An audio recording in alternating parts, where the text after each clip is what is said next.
Cumprimentamos a todos, amados irmãos, com a paz de nosso Senhor e Salvador Jesus Cristo.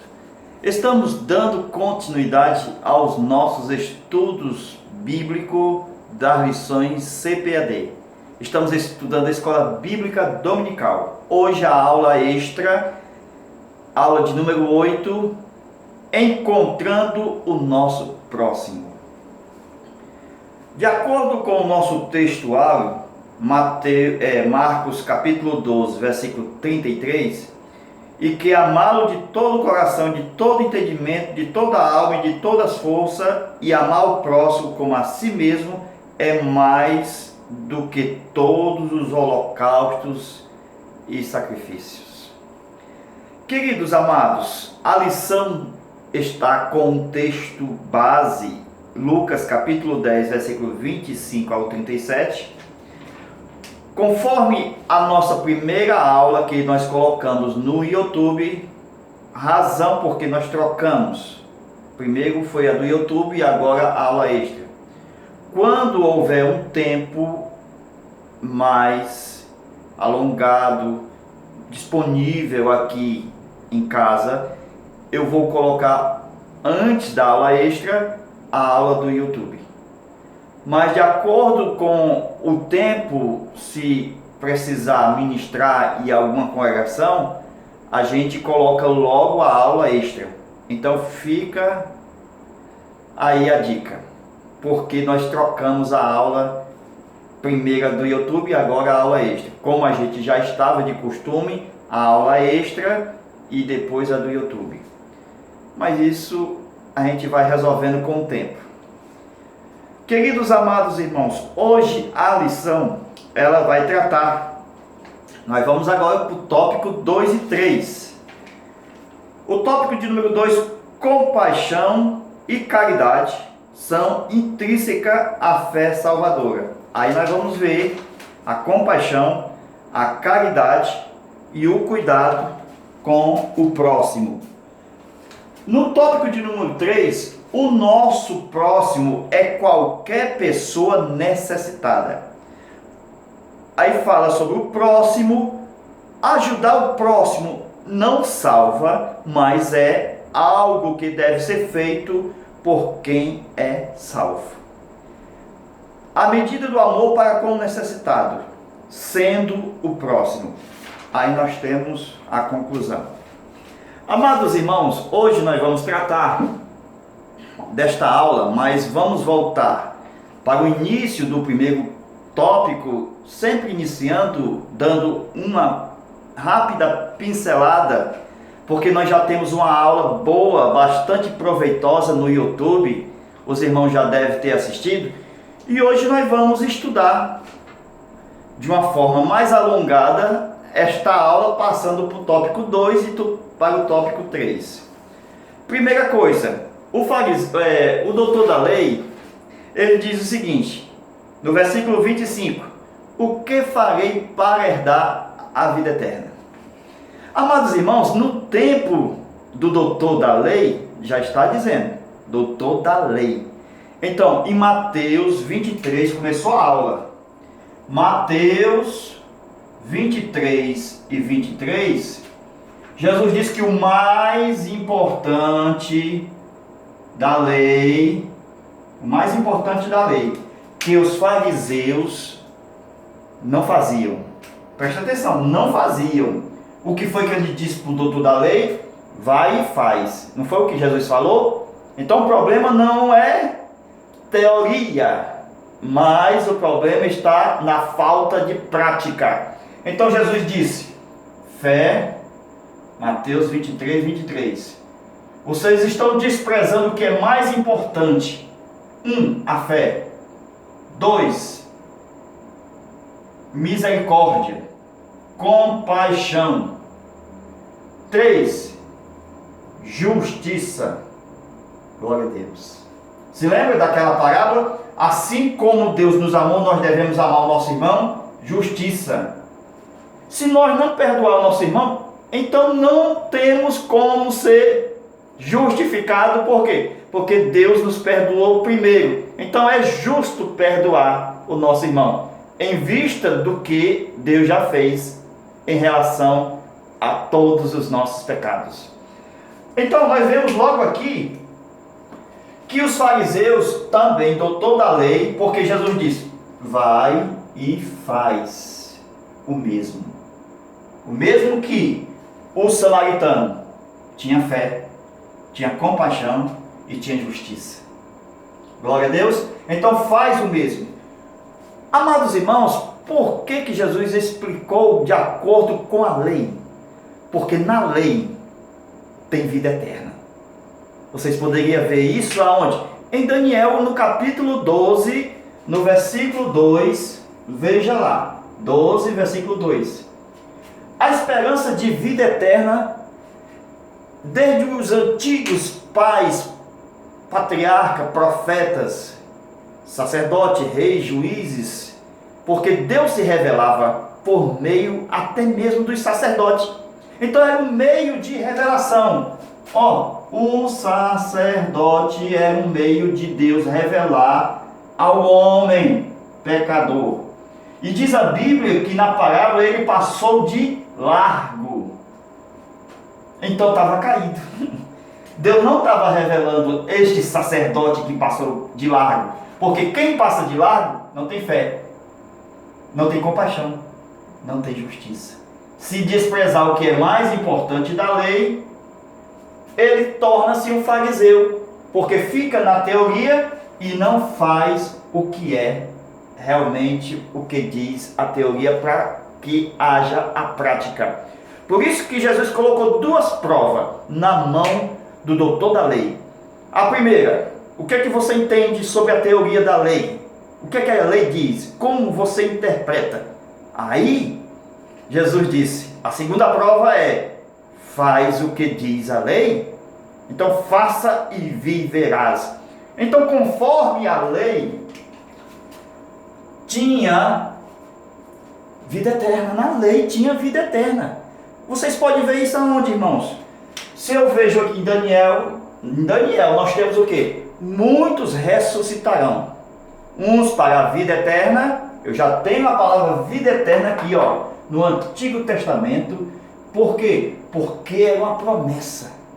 Desde o Gênesis, Deus prometendo salvar o homem através da ressurreição dos mortos. É uma vitória sobre a morte. Com isso, Deus deixou no meio da lei esta vitória para quem cumprisse. Por isso, faze e viverás. Onde é que eu posso ver isso na lei?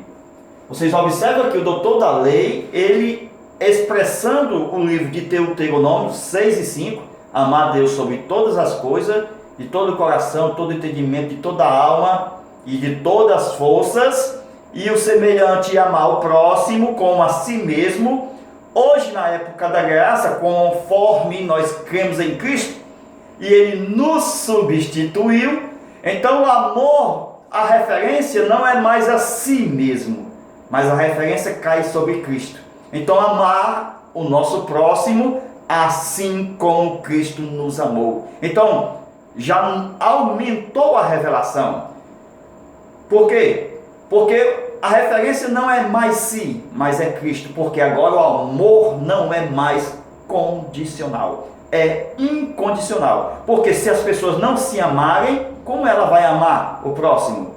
Se elas amarem a Cristo, ela amará o próximo com amor incondicional, mesmo que seja necessário entregar a sua própria vida. Este é o amor de Deus. Então, meus amados irmãos, nós observamos que, de acordo com a lei, nós vemos que o doutor da lei usou Deuteronômio capítulo 6, versículo 5, e também usou Levítico 19 e 18, que é a respeito do amor ao próximo. Aí nós vemos, meus amados irmãos, que, preste atenção, a vida eterna, nós podemos ver mais dois textos bíblicos. Veja só, vamos apagar aqui, vamos lá. Mais dois textos bíblicos. Vamos lá? Vejamos, Levítico 18, versículo 5. Outro texto, Romanos, capítulo 10, versículo 5. Esse aqui e esse são juntos, porque aqui é uma equação de texto para dar o quê? Um resultado. Qual é o resultado? Levítico 18, versículo 5. Se cumprir os mandamentos, os estatutos, viverá por eles, pelo cumprimento deles. Então viverá. Romanos 10 e 5 diz, a justiça, olha aí como tem justiça. Conforme foi dito por Moisés, é que se cumprir as leis, estatutos e juízos, se cumprir estas coisas, fé, o que mais? Compaixão, que é a mesma misericórdia, e também justiça, se lembra?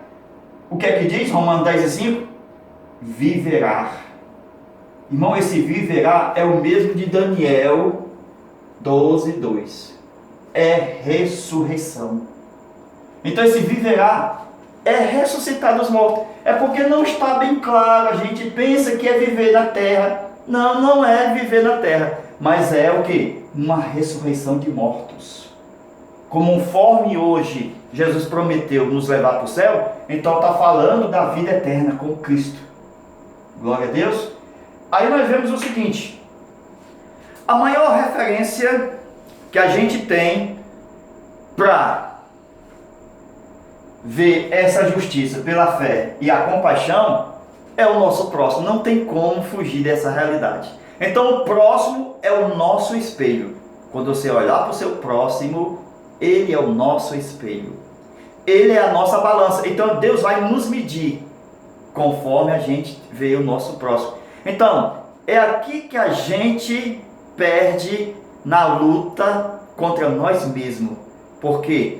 Porque a gente fala mal do próximo. A gente critica o próximo, em vez de nós termos fé, compaixão e justiça. Na verdade, quem é o nosso próximo? A gente fala tanto em próximo. Muitas pessoas não entendem o que é o próximo. Pessoas que gostam só do pula-pula, eles muitas das vezes por falta de conhecimento acham que o próximo é aquele que tem mais dinheiro na igreja, é aquele que tem comida para lhe dar, então está sempre ali pertinho atrás de barganhar com o seu irmão. Então o próximo não é aquele que está bem. O próximo, conforme disse Jesus, é o que cai, o que caiu, é o que desce. É o que caiu nas mãos do salteador, é o que foi assaltado. Então o nosso próximo está caracterizado como aquele que está mal. Esse é o nosso próximo. Não é os atores, atrizes, famosos, ricos. Não é o nosso próximo. O contexto da parábola. O nosso próximo, ele precisa de ajuda. Às vezes até você, é até eu, de acordo com a necessidade. Por isso que o doutor da lei achava, dizendo o seguinte, olha aí, versículo de número 27, 28, na verdade o 29. Ele, porém, querendo justificar-se a si mesmo, disse-lhe a Jesus, e quem é o meu? O meu. Jesus, ele faz exatamente o contrário. Jesus diz, quem era o próximo daquele que caiu? Olha, irmãos, Jesus é mestre dos mestres. Esse doutor da lei, ele diz, quem é o meu próximo? Nós já vamos falar sobre este que estava caído. Jesus disse, quem era o próximo desse que está caído? Então, era ele, doutor da lei, que era para ser o próximo daquele que caiu. E não atrás de próximo. Foi o inverso. Vejamos.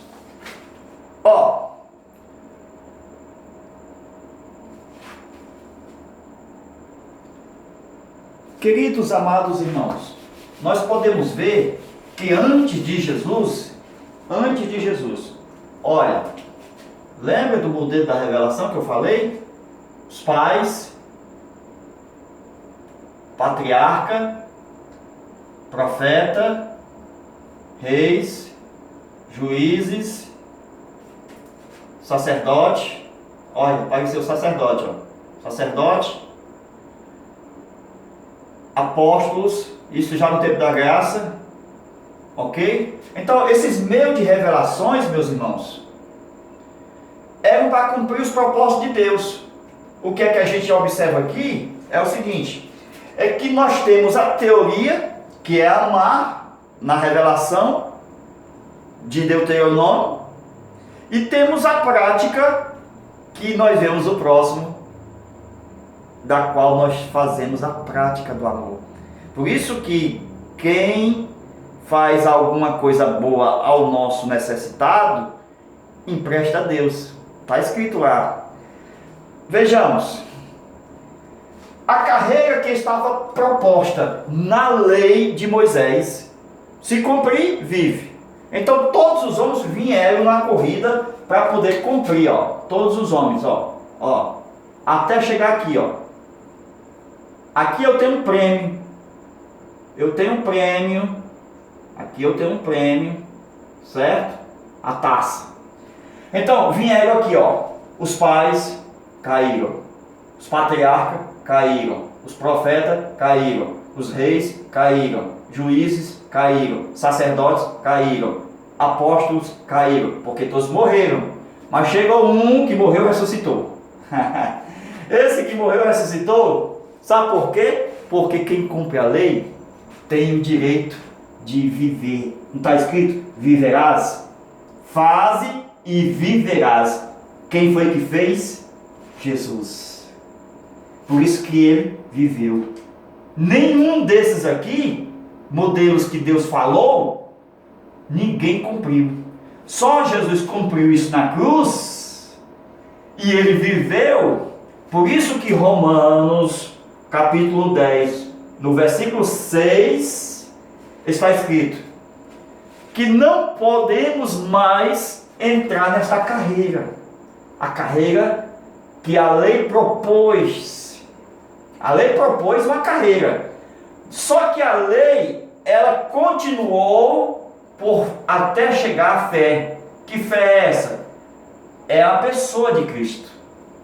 Até que chegou Cristo. Esse Cristo nos substituiu. Então, como ele nos substituiu, às vezes a gente pensa o seguinte: a gente não cumpre todos os mandamentos. Na verdade, ninguém cumpre todos os mandamentos. Por isso que dentro da lei tem a misericórdia. Por isso que a misericórdia é quando a gente procura cumprir e não consegue, a gente diz: misericórdia, Senhor. Por isso que tem a misericórdia dentro da lei. Ai de nós se não tivesse a misericórdia. Ai de nós se não tivéssemos a fé. Se Deus não fosse justo por causa da nossa fé.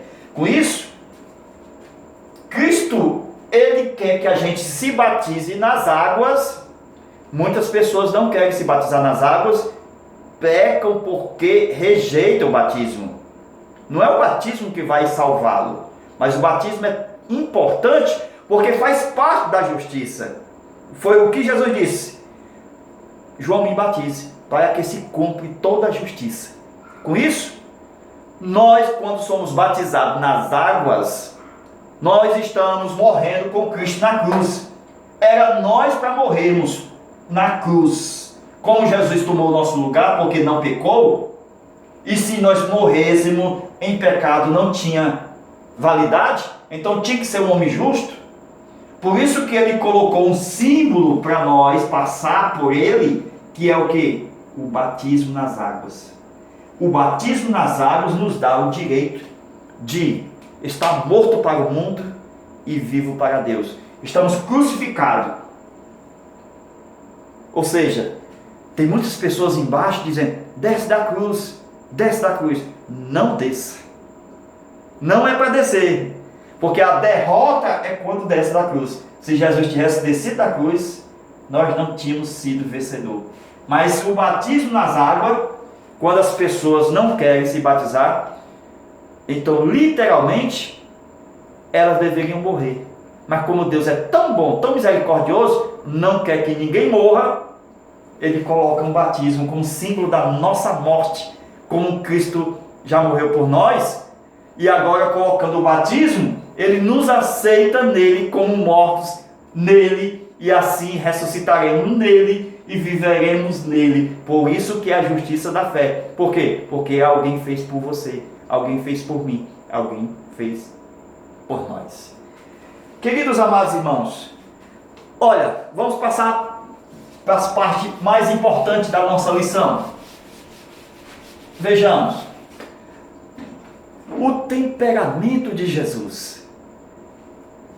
Qual era o temperamento de Jesus? Jesus parecia ser, na verdade, não só parecia, mas era um homem calmo. Alguém chegava e alfinetava, tentando, dizendo: o que esse doutor da lei? O que eu faço para conseguir a vida eterna? Jesus ficou na dele e depois, com aquela resposta branda, irmãos, o temperamento de Jesus passou para João. Se lembra do apóstolo Amor? Mesmo temperamento, porque ele recebeu de Jesus. Então, qual é o temperamento de Jesus? Fleumático, uma pessoa calma, tranquila, que fica na dele, calado. Quando alguém perguntar, pode aprontar para a melhor resposta possível. É assim que nós devemos fazer. Quando nós estivermos em uma reunião com alguém, fazendo sempre perguntas, discutindo, fique calado. Fique calado. Vai chegar a sua vez. E quando você abrir a boca, assim como Jesus arrebentou com o fariseu, com o doutor da lei. Sabe por quê? Ele disse: agora vai e faz. Uma martelada. Olha aqui, ó. Ele disse o seguinte: qual foi? Ou seja, qual dos três? Meus irmãos, veja aqui. Qual dos três? A, B, C. O primeiro, ó. 1, 2, 3. O sacerdote. Depois, o levita. C, samaritano. Irmãos, Jesus contou a parábola, estava mais claro do que o sol do meio-dia a resposta. Então não tinha como fugir de acertar. E o que é isso? É que o fariseu, o doutor da lei, ele tinha que dizer o samaritano, mas ele não disse a palavra samaritano. Ele usou de uma forma desprezível. Todos nós sabemos que os samaritanos não se davam bem com os judeus. Por isso ele disse: foi aquele que usou de misericórdia. Irmão, Jesus, ele sabe lidar com essas pessoas. E se alguém vai provar Jesus, acaba sendo provado. Se alguém vai testar a Cristo, acaba sendo testado. Glória a Deus. Então, meus irmãos, Jesus, ele arrebentava quando falava com os fariseus. Por isso que ele ficava na dele. Quando perguntava, podia estar pronto para uma grande resposta. Queridos amados irmãos, quando o sacerdote passou de largo, não é para sempre repetir a mesma história. Coloque para cima do samaritano, porque o samaritano tem obra suficiente, porque ele fez.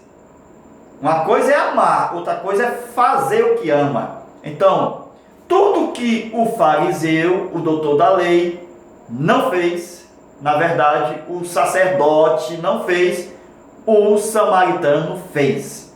O que foi que aconteceu? Chegou ao pé do ferido, teve compaixão, levou ataduras, vinho, azeite, cavalgadura, dinheiro, crédito e cuidado. Meus irmãos, o vinho que foi usado nas feridas é um tipo do Espírito Santo, do nosso Deus, do Senhor. O vinho é um tipo exatamente do sangue de Jesus. Glória a Deus. Então nós devemos ministrar o sangue de Jesus onde nós estivermos, na nossa casa, fora de casa, no templo, fora do templo. Temos que ministrar na nossa vida comum, no trabalho, na sociedade, mas o sacerdote não ministrava. Queridos amados irmãos, o reino de Deus, ele veio com a mensagem. Qual foi a mensagem? Parábola, não foi? Por isso que Jesus contou a parábola do bom samaritano. E qual era a razão da mensagem? Curar. Não era isso? Curar as feridas? Não foi isso que Jesus falou com os discípulos? Ir de curar as nações, limpar os leprosos, ressuscitar os mortos? Então essa é a mensagem. Através de parábolas, trazer cura. Glória a Deus. Queridos amados irmãos, para nós encerrarmos, o justo viverá da fé. A lição vai tratar no tópico de número 3. Vejamos. Ajudar ao próximo não salva, mas é algo que deve ser feito para quem é salvo. A prática do amor ao próximo, estas são as obras. Pode ter certeza que as obras, embora não salvem, mas ela tem um fator principal na vida de um salvo. São as obras que partem para a eternidade, junto com o salvo. Não está escrito em Apocalipse? Está escrito em Apocalipse, no capítulo 14, bem-aventurados os mortos que morrem no Senhor, os mortos que dormem no Senhor, que descanse das suas lutas e trabalhos. Por quê? Porque as suas obras os acompanharão. Então eu tenho o salvo e eu tenho as obras do salvo. Então as obras não substituem o que Cristo fez por nós na cruz, porque o salvo, a justiça é pela fé. Romanos 10:6. O justo viverá da fé. Abacuque. Glória a Deus. Então as obras não têm papel fundamental. Ela tem papel de levar o crente para o tribunal de Cristo. Glória a Deus. Qual é o papel fundamental das obras? Assim como os fazendeiros aqui na terra, eles são reconhecidos por quantidade de cabeça de gado na sua fazenda. Um grande fazendeiro é rico. Assim no céu, os galardões que serão ministrados serão de acordo com as obras. Essas obras, uma das maiores obras que será computado para galardoar os servos, são as almas ganhas para Cristo. Pode ter certeza. As almas ganhas para Cristo, elas são computadas e somos reconhecidos diante de todos como um bom administrador do Rei Jesus. Somos bons mordomos. Com isso, meus amados irmãos, nós vamos receber prêmios. Vejamos: coroa da glória, coroa da vida, coroa de gozo, coroa da incorrupção ou incorruptível, coroa de justiça. A coroa de glória são para as pessoas que estão sofrendo em prol do Evangelho. Pessoas que sofrem demais. Por quê? Porque elas desprezam as afrontas, elas não revidam, elas ficam caladinhas, chorando, sofrendo. São estas pessoas que não reagem uma atitude de alguém, são essas pessoas premiadas com a coroa de glória. A coroa da vida são entregues a todos aqueles que entregaram a sua vida a Cristo. Então, justifica na justiça receber a coroa da vida. A coroa de gozo são entregues para todos os irmãos que estão chorando todas as injustiças que sofrem neste mundo. Sim, todas as injustiças. A coroa da incorruptível ou coroa incorruptível. Essa coroa são pessoas que serão premiadas porque não amaram a corrupção deste mundo, seja da política, seja em qualquer área da vida. Ela não ama a corrupção, por isso ela vai receber a coroa incorruptível. Por quê? Porque ela nem acusa ninguém e nem tira proveito próprio da acusação. A coroa da justiça, ela essa pessoa que será premiada com coroa da justiça, ela não aceita desigualdade social, ela não aceita pecados relacionados à sociedade de uma nação. Com isso, Deus o galardoará com a coroa da justiça. Queridos, conclusão: a fé sem as obras é uma hipocrisia. Na verdade, foi o que Tiago falou. E a fé sem o resultado só fica na teoria. Por isso que Jesus disse: vai e faze o mesmo. Deus abençoe a todos e até a nossa próxima aula, querendo Deus. Deus te abençoe a sua vida, sua família, seu ministério. Fica na paz de nosso Senhor e Salvador Jesus Cristo. Até lá.